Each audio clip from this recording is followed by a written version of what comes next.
ৰাজ্যৰ প্ৰান্তে প্ৰান্তে অব্যাহত আছে বানৰ বিভীষিকা আৰু এই বানৰ বিভীষিকাৰ বাবেই পোনপটীয়াকৈ ইয়াৰ প্ৰভাৱ পৰিছে শাক পাচলিৰ বজাৰত। এফালে বানপানীত ডুব গৈছে দৰিদ্ৰ কৃষকৰ হাজাৰ হাজাৰ কৃষিভূমি, আনফালে শাক পাচলিৰ বজাৰত জুই চাই দাম। দৰিদ্ৰ কৃষকৰ কৃষিভূমি বানত ডুব যোৱাৰ পিছতেই নগাঁও জিলাৰ প্ৰতিখন শাক পাচলিৰ বজাৰত যেন এতিয়া জুই লাগিছে। মই বৰ্তমান উপস্থিত আছো নগাঁও জিলাৰ ডিঙৰ পাচলিৰ বজাৰত। মোৰ লগত ইতিমধ্যে এই পাচলি বজাৰত একাংশ গ্ৰাহক আছে আৰু খুচুৰা ব্যৱসায়িক আছে। মই তেখেতসকলৰ পৰা এই সন্দৰ্ভত কিছু মন্তব্য ল'বলৈ চেষ্টা কৰিম। দাদা কি ক'ব? দেখা গৈছে যে কেঁচা জলকীয়াত 200 টকা কেজি, বিলাহীয়ে চেঞ্চুৰী পাৰ কৰিছে। শাক পাচলিৰ বজাৰত একদম জুই বুলি ক'ব লাগিব, কি ক'ব আপুনি? কি কৰিব, উপায় নাই। চবফালে বানপানী, কৃষকৰ কৃষিভূমি চব পানীৰ তলত। যি দুই এডাল বস্তু হৈছে চবৰ দুই চাই দাম। এতিয়া বজাৰত চাওক আপুনি, বিলাহী কিনিব নোৱাৰি 120 টকা, বাকী চব্জিটো 80 টকাৰ তলত, 100 টকাৰ তলত একো চব্জিয়েই নাই। গতিকে এইটো এতিয়া কি কৰিব? বানপানীয়েতো শেষ কৰি দিছে। কৃষকৰ, বিশেষকৈ কৃষকৰ বেছি ক্ষতি হৈছে, কাৰণ হাজাৰ হাজাৰ হেক্টৰ মাটি, খেতি মাটি চব এতিয়া পানীৰ তলত। গতিকে কৃষকে কি কৰিব, উপায় নাই। যি দুই চাৰিডাল বস্তু ওলাই বজাৰত, এতিয়া বেপাৰী বেছি, বস্তু কম, গতিকে দুই চাৰি দাম হৈছে। গতিকে সাধাৰণ কৃষক শ্ৰেণী আৰু সাধাৰণ জনতা মানে একেবাৰে ডুবি গৈছে, কিনিব নোৱাৰি। কেনেকৈ কিনিব? আহি পেলাই বজাৰত যেতিয়া 100 টকা কেজি বিলাহী, 120 টকা কেজি বিলাহী ক'ব, 80 টকা কেজি ভেন্দি ক'ব, 80 টকা কেজি ভাতকেৰেলা কিনিব ক'ব, তেতিয়া দুখীয়া মানুহজনে কেনেকৈ কিনি খাব? গতিকে এতিয়া মানে সাধাৰণ জনতাৰ এনেকুৱা বিপদ হৈছে যে কি কৰিব, একমাত্ৰ ভগৱানৰ সাৰথি কৰি যেনে তেনে নিমখ তেল দি ভাতকেইটা খাই জীয়াই আছে।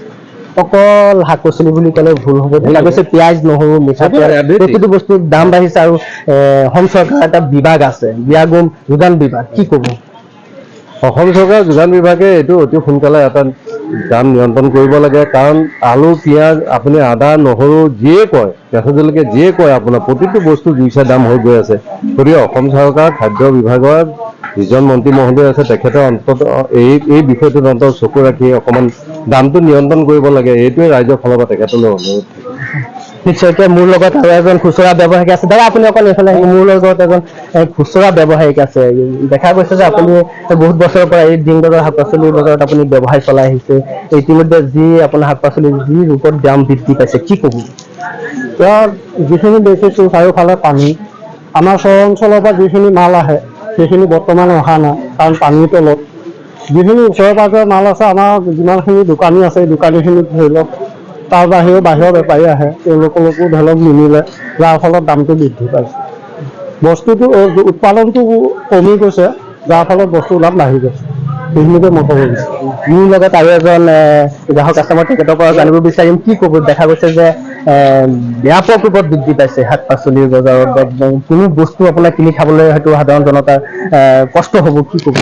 এনেকৈ মই এটা কথা কওঁ, আমাৰ মুখ্যমন্ত্ৰী ছাৰ ডক্টৰ হিমন্ত বিশ্ব শৰ্মালৈ এটাই অনুৰোধ, যিবিলাক বানপানীত এতিয়া খেতি বাতি নষ্ট হৈছে, সেই কৃষকবিলাকক যাতে কিবা এটা ক্ষতিপূৰণ দিয়ে। ক্ষতিপূৰণ দিলে তাৰপিছত ধৰক গোটেইখিনি সমাধান হ'ব বুলি মই চৰকাৰক কি আহ্বান জনাব? চৰকাৰলৈ এতিয়া আহ্বান, যিখিনি ক্ষতি হৈছে সেইখিনি যাতে পূৰণ কৰি দিয়ে। পিছত আকৌ সকলো নিজে নিজে ঠিক হৈ যাব, চবেই হাতে কামে লাগিব খেতিত, আকৌ আহিব, আকৌ দাম কমিব, এইটো লৈ কোনো টেনশ্যন কৰিব নালাগে। আমাৰ ছাৰলৈ এটা অসুবিধা হোৱা নাই নে কিনি খাওঁতে? অলপ অসুবিধা হৈছে, এতিয়া অসুবিধা হ'বই। এতিয়া ধৰক চব সমান মানুহ নহয়, কিছুমান চাকৰিৱালা আছে, কিছুমান দিন সাধাৰণ হাজিৰা জনতাৰ আছে। কথা কি ক'ব আপুনি? সাধাৰণ জনতাটো একদম মৰা মতন হৈ গৈছে। এতিয়া কিছুমানেতো নিমখ ভাত খাইছে, কিছুমানেতো পাচলিৰ নামত একো খাবই পৰা নাই। আলু, পিঁয়াজ, অনেক বস্তু এতিয়া দাম জুই চাই দাম প্ৰতিটো বাঢ়িছে। বস্তুৰে দাম বাঢ়িছে।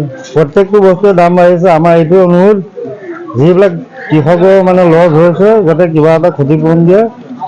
মোৰ এইটো অনুৰোধ, এইটো মোৰ আহ্বান চৰকাৰৰ প্ৰতি। ধন্যবাদ।